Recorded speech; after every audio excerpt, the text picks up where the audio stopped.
বন্ধুরা, আজ তোমাদের একেবারে নতুন কড়াকড়ি ভিডিও নিয়ে চলে এলাম। হাই বন্ধুরা, তোমরা সবাই কেমন আছো? আশা করি ভালো আছো। বন্ধুরা, এই গল্পে ডুব দেওয়ার আগেই বলে রাখি, লাইক শেয়ার করতে ভুলবেন না এবং আমাদের ইউটিউব চ্যানেলে এখন থেকে প্রতিদিন দুপুর 2টায় ভালো ভালো ভিডিও দেখতে হলে চ্যানেলটি এক্ষুনি সাবস্ক্রাইব করে বন্ধু হয়ে পাশে থেকো। আশা করি শেষ অবধি হেডফোনে মনোযোগ দিয়ে শুনলে ফোঁটা ফোঁটা পনি ঝরতে থাকবে। তাহলে চলো শুরু করি। রাত তখন 10টা পেরিয়েছে। পাড়ার রাস্তা নিঃশব্দ, হাওয়ায় কেমন এক ঠান্ডা মিষ্টি ঘ্রাণ, হয়তো শিউলি ফুলের। সঞ্জয় বারান্দায় দাঁড়িয়ে সিগারেট ধরিয়ে তাকিয়েছিল সামনের বাড়ির দিকে, মজুমদার বাড়ি। সেই বাড়ির দোতলার জানালায় মৃদু আলো জ্বলছিল, আর পর্দার ফাঁক দিয়ে দেখা যাচ্ছিল সবিতা কাকিমার ছায়া। সবিতা কাকিমা তখন চুল মেলছে, দীর্ঘ কালো চুল, যেন রাতের নদী। সঞ্জয়ের বুকের মধ্যে কেমন হঠাৎ করে একটা ঢেউ উঠল। সে জানে এই অনুভূতি ভুল, কিন্তু চোখের দৃষ্টি যেন আটকে গেল। সবিতা তখন নিজের চুলে তেল দিচ্ছিল, জানালা আধখোলা। বাতাসে তার শাড়ির আঁচল উড়ে যাচ্ছিল বারান্দার দিকে। সঞ্জয় নিজের অজান্তেই নিঃশ্বাস বন্ধ করে তাকিয়ে রইল, যেন কোনো গোপন দৃশ্য দেখছে। তার মনে হচ্ছিল এই নারীটা শুধু কারো কাকিমা নয়, কারো স্বপ্নও হতে পারে। হঠাৎই সবিতা কাকিমার জানালার পর্দা সরিয়ে বাইরে তাকালো। দুজনের চোখ মিলল এক মুহূর্তের জন্যে। সঞ্জয়ের সিগারেটের আগুন কেঁপে উঠল, আর সবিতা চমকে জানালা টেনে দিল। সেই মুহূর্তটা সঞ্জয়ের মনের মধ্যে আগুনের মতো জ্বলে রইল। পরদিন সকাল থেকে সে অজানা অস্থিরতায় ভুগতে থাকল। কেন জানি কলেজে যেতে ইচ্ছে করছিল না। চায়ের দোকানে বসে বারবার মজুমদার বাড়ির দিকেই তাকাচ্ছিল। ওদিকে সবিতা কাকিমাও নিজের মনের ভেতর এক অদ্ভুত দোলাচলে ছিল। গতরাতে যে ছেলেটার চোখে তাকিয়েছিল, তার মধ্যে একটা সাহস, একটা নিষিদ্ধ আকর্ষণ দেখেছিল সে। তবুও নিজেকে বোঝাচ্ছিল, না সবিতা, এটা ভুল ভাবনা, ও তো তোমার ছেলের মতো। কিন্তু মনের কথা কে শোনে? দিন গড়াতে গড়াতে এই ভুল ভাবনাই হয়ে উঠল এক অদ্ভুত তৃষ্ণা। সেই তৃষ্ণাই এক রাতে ভাঙল সব বাঁধন। দিনটা ছিল শ্রাবণের মাঝামাঝি। আকাশ তখন সারাদিন মেঘে ঢেকে ছিল, আর সন্ধ্যের পর থেকেই টিপটিপ বৃষ্টি পড়তে শুরু করেছে। বাতাসে ছিল ভেজা মাটির গন্ধ, সঙ্গে শিউলি ফুলের মিষ্টি সুবাস। সঞ্জয় নিজের ঘরে বসে গিটার বাজাচ্ছিল। সুরটা ছিল হালকা বিষণ্ণ, যেন মনকে ভিজিয়ে দিচ্ছিল কোনো অজানা বেদনা। কিন্তু আসলে সেটা ছিল একরাশ অপেক্ষা, সবিতা কাকিমার জানালায় আলো জ্বলার অপেক্ষা। সঞ্জয়ের ঘরের জানালা আর সবিতা কাকিমার বারান্দার মধ্যে খুব বেশি দূরত্ব ছিল না। একটা সরু গলি, কয়েকটা আম গাছ, আর অন্ধকারের মাঝে জোনাকি আলো। ঠিক সেই গলির ওপারেই সবিতা কাকিমার জানালা খুলে গেল ধীরে। হালকা আলোয় ভিজে যাচ্ছিল তার চুল, কাঁধ, শাড়ির আঁচল। সঞ্জয় নিঃশব্দে উঠে বাড়াল। তার গিটারের সুর থেমে গেল, কিন্তু বুকের ভিতরে এক অদ্ভুত সুর বাজতে লাগল। যেন মন বলছে, যা সঞ্জয়, আজ কথা বল। বৃষ্টি তখন আরও বেড়ে গেছে। ছাদের টিনে টুপটাপ শব্দ, গাছের পাতায় বৃষ্টির ছোঁয়া। সঞ্জয় একটা ছাতা নিয়ে বেরিয়ে পড়ল। গলির মধ্যে যখন ঢুকল, তখন সারা শরীর কাঁপছিল ঠান্ডায়, কিন্তু ভিতরের আগুনটা তাকে এগিয়ে নিয়ে যাচ্ছিল। দরজার কাছে এসে থামল। দেখল জানালার পর্দা অর্ধেক খোলা, ভেতরে সবিতা কাকিমা বসে কাপড় মেলছে, আলোয় ভিজছে মুখটা। সঞ্জয় নিচু স্বরে ডাকল, কাকিমা। সবিতা চমকে উঠল, সঞ্জয়, এই বৃষ্টিতে, এই সময়? সঞ্জয়ের চোখে জল আর বৃষ্টির ফোঁটা মিশে গেছে। সে শুধু বলল, ছাতা নিয়ে বেরিয়েছিলাম, হঠাৎ বৃষ্টি বাড়ল, ভাবলাম একটু আশ্রয় নিই। সবিতা দরজা খুলে দিল। বাতাসে ঢুকে পড়ল একরাশ ঠান্ডা, সঙ্গে দুজনের নিঃশ্বাসের উষ্ণতা। ভেতরে এসে সঞ্জয় ভিজে গা থেকে জল মুছতে লাগল। সবিতা তোয়ালে এঁটিয়ে দিল, কিন্তু তার হাত কেঁপে যাচ্ছিল। সঞ্জয় তাকিয়ে দেখল, কাকিমার চোখ দুটো এখন আর কেবল মায়া ভরা নয়, তাতে এক অজানা তৃষ্ণা লুকিয়ে আছে। বাইরে বজ্রপাত হলো। এক মুহূর্তের আলোয় দুজনের মুখ স্পষ্ট দেখা গেল। সঞ্জয়ের চোখে আকর্ষণ, আর সবিতার চোখে অদ্ভুত দ্বিধা। সবিতা ধীরে বলল, সঞ্জয়, তুমি জানো তো এমনভাবে আসা ঠিক না। সঞ্জয় মৃদু হাসল, ঠিক ভুল জানি কাকিমা, কিন্তু মন তো সবসময় ঠিক পথে চলে না। বৃষ্টি তখন জানালায় নাচছে, হাওয়ায় উড়ে যাচ্ছে পর্দা। সবিতা চুপ করে রইল। তার বুকের ভিতরে শব্দ হচ্ছিল, হৃদয়ের। কত বছর পর এমন কারো চোখে সে নিজের সৌন্দর্যকে দেখতে পাচ্ছিল। সেই রাতে তারা কেউ কিছু বলেনি বেশি, কথার চেয়ে বেশি বলেছিল নীরবতা। কখনো চায়ের কাপের ভেতর, কখনো জানালার ওপারে ভেজা আলোয় দুজনের মধ্যে জন্ম নিল এক গোপন বন্ধন। রাত বাড়ল, বৃষ্টি থামল না। সবিতা জানালার পাশে দাঁড়িয়ে বলল, যা সঞ্জয়, দেরি হয়ে গেছে, সবাই ঘুমিয়ে পড়লে ভালো হয়। সঞ্জয় হেসে বলল, আজ ঘুম আসবে না কাকিমা, জানি না কেন। সবিতা চুপ করে থাকল। তার মুখে আলো পড়ে কাঁপছিল, চোখ দুটো লালচে হয়ে উঠছিল। সেই নীরবতায় সঞ্জয়ের মনে চিরদিনের মতো গেঁথে গেল। রাত শেষে যখন ভোরের আলো ফুটল, সবিতা জানালার পর্দা সরিয়ে দেখল সঞ্জয় গলির মোড়ে দাঁড়িয়ে আছে, বৃষ্টি ভেজা শরীরে মৃদু হাসি। দুজনের দৃষ্টি আবার মিলল। একটি নিষিদ্ধ সকাল শুরু হলো তখন থেকেই। ভোর তখন কুয়াশায় ঢাকা, গলির ভেতর দিয়ে হালকা ধোঁয়া উঠছে, চায়ের দোকান থেকে কেতলির সিটি বাজছে। সবিতা বারান্দায় দাঁড়িয়েছিল, এক হাতে কাপ, অন্য হাতে চুলের গোছা সরাচ্ছিল। রাতের ঘুম ঠিকমতো হয়নি, চোখের নিচে হালকা ক্লান্তি, কিন্তু সেই ক্লান্তির আড়ালেও মুখে ছিল এক অদ্ভুত দীপ্তি, যেন কারো চিন্তায় রাতটা বেঁচেছিল সে। ঠিক তখনই রাস্তার ওপারে দেখা গেল সঞ্জয় দাঁড়িয়ে আছে, হাতে কলেজের ব্যাগ, কিন্তু চোখে পড়ছিল এক অন্যমনস্ক দৃষ্টি। সবিতা চমকে উঠল, আবার চোখ সরিয়ে নিল। মন বলল, না, আজ কথা নয়, এমন হলে সবাই বুঝে ফেলবে। কিন্তু সঞ্জয় তো আর মন বোঝে না। সে হাত নেড়ে হেসে বলল, কাকিমা, চা বানিয়েছেন?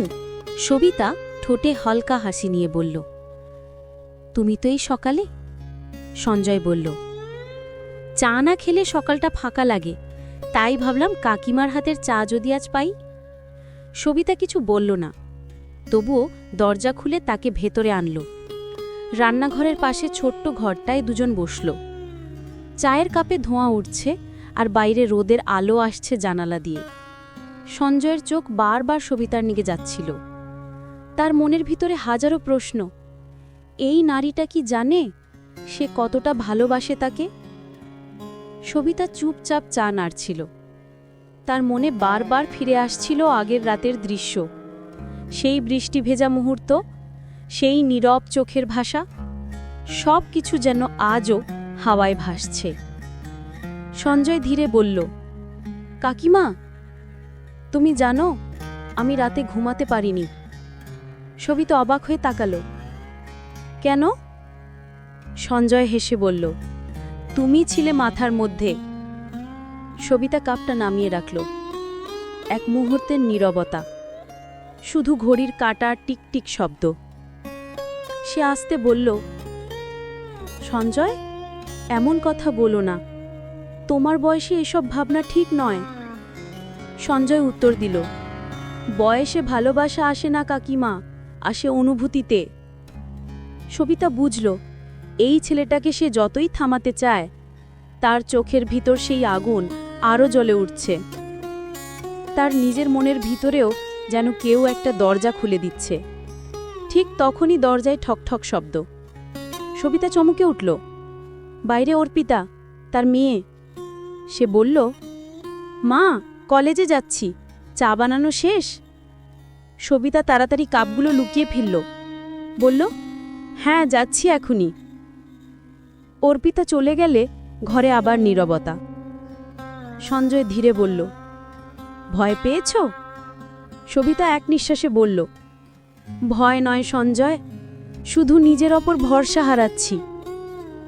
সেই কথা শুনে সঞ্জয়ের বুকের ভিতর কেমন ধক করে উঠল। তার মনে হলো এই সম্পর্ক এখন কেবল তার একার নয়, সবিতার মনও টানছে একই দিকে। দিন গড়িয়ে গেল, বিকেল নামল। সবিতা বারান্দায় কাপড় শুকোচ্ছিল, আর সঞ্জয় দূর থেকে সাইকেল ঠেলে যাচ্ছিল ধীরে ধীরে। দুজনের চোখ মিলল আবারও। এইবার আর কেউ সরালো না দৃষ্টি। দুজনের চোখে এখন শুধু একটাই কথা, যা শুরু হয়েছে তা থামানো যাবে না। সেই রাতেই সবিতা একা ঘরে বসে পুরনো ডায়েরি খুলে লিখল, আজ আমি বুঝলাম জীবনের সব নিয়ম কেবল বইয়ের পাতায় থাকে, হৃদয়ের নিয়ম আলাদা। বাইরে তখন পূর্ণিমার আলো, জানালার ওপারে দূরে কোথাও সঞ্জয়ের সাইকেলের ঘণ্টা বাজল। সবিতার বুক কেঁপে উঠল, জীবন যেন নতুন এক পথে হাঁটছে এখন।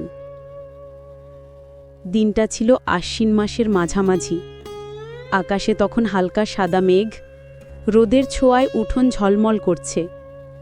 সবিতা বারান্দায় বসে পিঁড়ির ওপর কাপড় ভাঁজ করছিল। ঘরের ভিতর রেডিওতে পুরনো গান বাজছিল, তুমি যে আমার।